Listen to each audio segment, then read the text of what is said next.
Jim. Thank you. How are you? You're a top man. Yeah?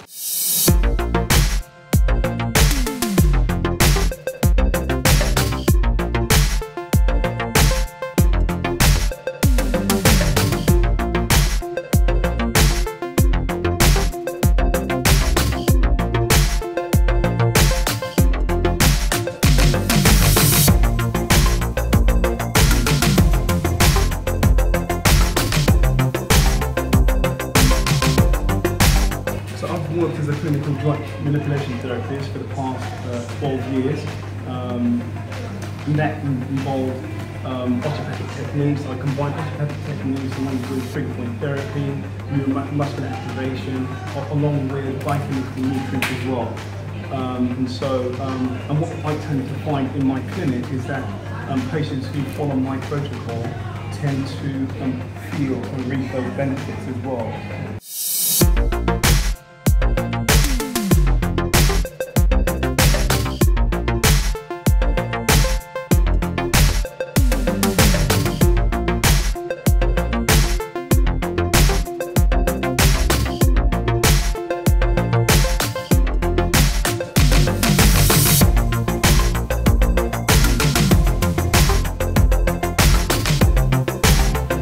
I've been seated here watching some of the Paralympic Australian team prepare for their race on Sunday. And I'm about to tuck into a nice big chunky salad. Track is empty, just me, the track, and some athletes. And we got Isis Holt. We'll be competing in the 100 meters and 200 meters Sunday evening. That's the little lady you see in green. Check her out. I like to have my salads sweet, sour, bitter, salty. Bitter herbs, sweet fruit, sour, lemon. Drizzle some lemon over there. Salty, definitely. I totally think that we should have some form of salt in our food, and I'm not talking about sourcing it from celery or vegetables. I think salt is something that we need to source from nature. I'm not going to go with what the research shows because I'm sick of that. The research shows this. The research says that. When are we ever supposed to find out truth without depending on research, which can be faked to tweak some massive corporations' profit margin, as we know from the past? So I get my truths from nature, and I believe animals have fallen far less away from nature than man has. So in nature I see animals sourcing salt. You know, even the carnivores, when they kill an animal, the first place they go for is the guts, where all the nutrients and vitamins and salts are. We see elephants trekking miles and miles for salt, birds flying miles and miles for salt, parrots, parakeets. I remember on our farm we'd put out salt blocks for the cattle, and we'd get wildlife smelling it from miles off, coming to lick that salt. So yeah, I believe that it's best if you don't cook your salt. Don't cook it in the food, add it to the food.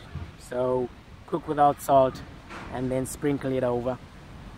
So yeah, your salads, my salads, I like to keep them sweet, sour, bitter, salty, and then also texture and flavor.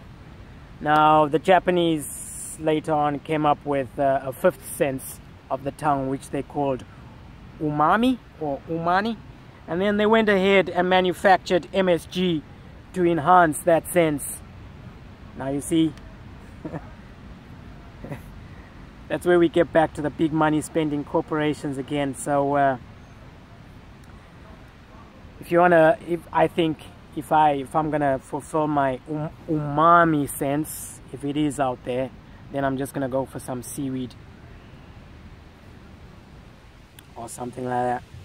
Anyway, sorry I couldn't bring you the Australian athletes training. I don't think I was allowed to show them, so I'm not able to show you because of our contract and stuff with them and agreement. I will be going later on to meet up with Saeed, and we're gonna discuss, amongst many other things, Eliud Kipchoge's decision to run in Berlin. And if you guys remember, some months and months ago, I posted a video saying that the Berlin organizers messed up with Bekele's time, and they even admitted to it in an email to me that the clocks were faulty. So he actually ran a faster time, I proved, and some of and many of you others agreed as well. Carlo, you also got an email from them stating that clocks malfunctioned. So I haven't forgotten about that. I probably will try to get hold of David, what's his name? The guy that busted Lance Armstrong. Maybe I'll send him proof of that admittance, and he can do his research into why on several occasions the Berlin clock has malfunctioned, giving the runners a slower time when they actually thought they were ahead of their time. So yeah, so gonna go see Saeed later on. So question, let's join the dots. Saeed's injury is coming along okay. Thomas, you asked about Saeed, and many of you others wanted to know about Saeed as well. But over the past, is it what, 2, 3, 4 months, Saeed has had an injury, and I haven't been showing him training at all, or running training. I actually been staying away from him so that we don't get carried away, and he doesn't get carried away when he sees me and wants to train, and works on my weakness for watching him run. So have you guys connected the dots? Remember, I asked you guys, what do you guys think caused Saeed's injury? And you all came up with various sorts of answers. And I was the only one who stuck to my guns and said it was uric acid. Well, let's connect the dots.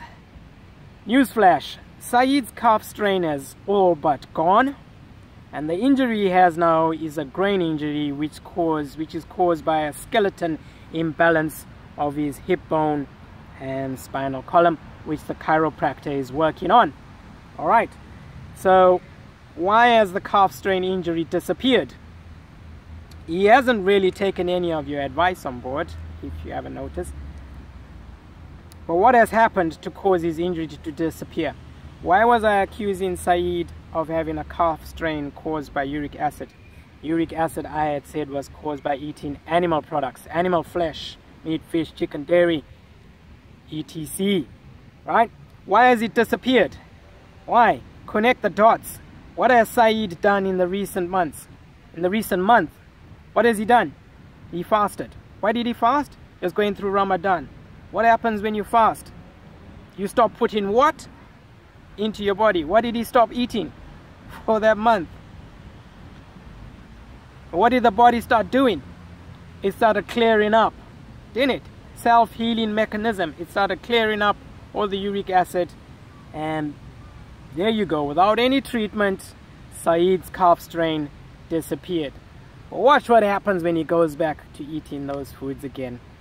You're gonna see me massaging his calf. Saeed, there you go, vegan. You're gonna become a much faster runner. Alright, so I'm gonna be visiting him later on, but first I'm waiting for the next batch of athletes, and those I can't show you.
Ethan Brown.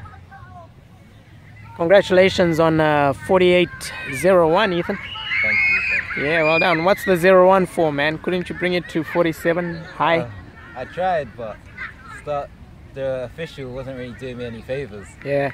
Yeah. You mentioned you stumbled a bit because of your set. He held you long in the set position, yeah? Yeah. What's your... I'm going to get straight to the jugular. What's your diet like? You're pretty lean. How tall are you? 5'8". 5'8". Age? 16. Would you say you're growing? Have you got one of those markers on the doors where you keep marking out yourself? No, not at the moment. No, I should have one, but I don't think I'm going to be growing too much more. No? Nah. Would be good for you though. Yeah, it would. So what's your diet like? Because you're quite lean. My diet's quite well. Yeah, I think it's alright, but need to stop with like the crisps and stuff. You don't look like you eat crisps. Oh, the joys of being youthful. So, what do you think of Wade Van Niekerk? Oh, he's amazing. Isn't he? Amazing, yeah. Wow, eh? You reckon you're going to close the gap on him? Because he cannot get any faster, can he? I don't know. He's not going to go under 43 seconds, do you think? I think so. You think he can? Yeah, that point 18 off? Yeah. Yeah? Yeah. Wow. Well, you can close the gap up pretty quick, I think, if you... I'm going to permit you to grow taller. And have you started hitting the gym yet? I go to the gym, but not to do any big weights. I just do body weight stuff instead. Okay. I want to see if I got any growth left in me. Yeah. So you do 2 training sessions here now? Yes. For the past 2 months, and you've seen like a half a second improvement or 0.8 of an improvement? Yeah. 0.8 of an improvement within 2 months. With Coach Lloyd Cohen, how's it been? It's been tough quite sometimes, but it's all worked out for the best. Yeah. Yeah. And you're not looking forward to the winter season with him, is it? No. I'm still just trying to prep myself from now. Okay. Mentally, So are you guys gonna hit the gym during the winter? I think so. Yeah. I think so, but I don't know. I don't know if I'm ready for that stuff either. Ethan, thanks. Enjoy your training session. Hey, buddy. You think I can't see you?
said to you guys, I'm gonna have this guy eating out of my hand very soon.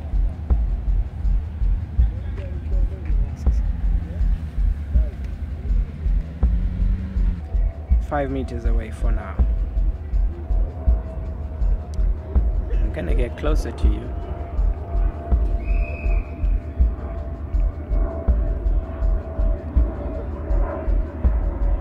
So what I'm doing is letting him pick up my scent. Free food, Al. Yeah, I should have brought a basket. Well, you got the key. Free food. Look at this. Big duck tree grows, man. Look at the top. I can't reach there. Yum yums. Oh wow. Do you know what I miss though?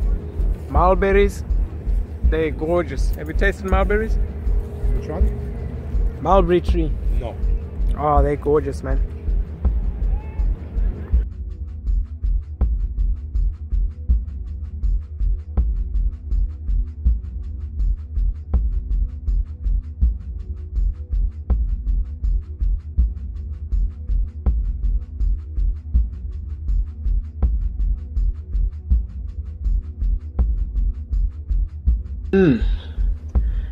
Come on, my brother.